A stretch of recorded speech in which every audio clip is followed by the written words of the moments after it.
നിലമ്പൂർ ഉപതെരഞ്ഞെടുപ്പിൽ PV അൻവർ പിടിക്കുന്ന വോട്ടുകൾ നിർണായകമെന്ന് CPIM സംസ്ഥാന സെക്രട്ടേറിയറ്റ്. LDFന് വലിയ വിജയം ഉറപ്പെന്ന് സംസ്ഥാന സെക്രട്ടറി MV ഗോവിന്ദൻ പറഞ്ഞു. ചരിത്ര ഭൂരിപക്ഷത്തോടെ വിജയിക്കുമെന്ന കണക്കുകൂട്ടലിലാണ് UDFും. 25,000-ഓളം വോട്ടുകൾ നേടുമെന്നതാണ് അൻവർ ക്യാമ്പിന്റെ പ്രതീക്ഷ. പോളിംഗ് ശതമാനം 75% പിന്നിട്ടതോടെ ബൂത്ത് തല കണക്കെടുത്ത് വിശകലനം ചെയ്യുകയാണ് മുന്നണികൾ. PV അൻവറിന്റെ സ്ഥാനാർത്ഥിത്വവും UDFിലെ ഭിന്നതകളും LDFിന് വിജയം നൽകുമെന്ന് CPIM സംസ്ഥാന സെക്രട്ടേറിയറ്റ് വിലയിരുത്തി. അമരമ്പലം, ചുങ്കത്തറ, നിലമ്പൂർ നഗരസഭ എന്നിവിടങ്ങളിലാണ് മുന്നേറ്റമുണ്ടാക്കുക എന്നും LDF കണക്ക്. UDF നടത്തിയ തെറ്റായ പ്രചരണങ്ങളെ തുറന്നു കാണിക്കാനും ഉപതെരഞ്ഞെടുപ്പ് പ്രവർത്തനത്തിൻ്റെ ഭാഗമായി സാധിച്ചു. മതനിരപേക്ഷ ഉള്ളടക്കത്തെ ഉയർത്തിക്കാണിക്കാനും അതിനെതിരായി രൂപം കൊണ്ട വർഗീയ കൂട്ടുകെട്ടുകളെ തുറന്നു കാണിക്കാനും ആ മണ്ഡലത്തിൽ നല്ലതുപോലെ ഇടതുപക്ഷ ജനാധിപത്യ മുന്നണിക്ക് സാധിച്ചു.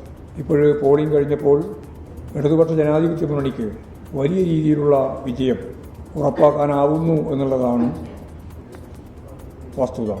അമരമ്പലം ഒഴിച്ചുള്ള 6 പഞ്ചായത്തുകളിൽ കൃത്യമായ ലീഡുണ്ടാവുമെന്ന് UDF. അൻവർ മത്സരിച്ചത് UDFിന് ഗുണമായി എന്നും പ്രാഥമിക വിലയിരുത്തൽ. മൂത്തേടത്തും വഴിക്കടവിലും 2000-ന് മുകളിൽ ഭൂരിപക്ഷം. എല്ലാ പഞ്ചായത്തുകളും UDF ലീഡ് ചെയ്യും.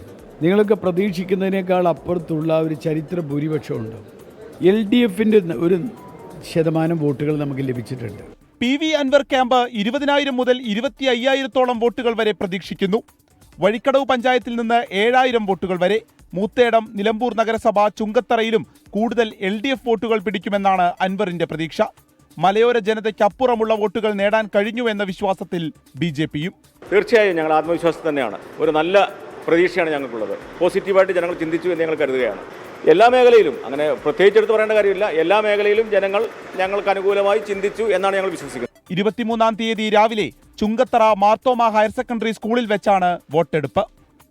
ടീം 24 നിലമ്പൂർ.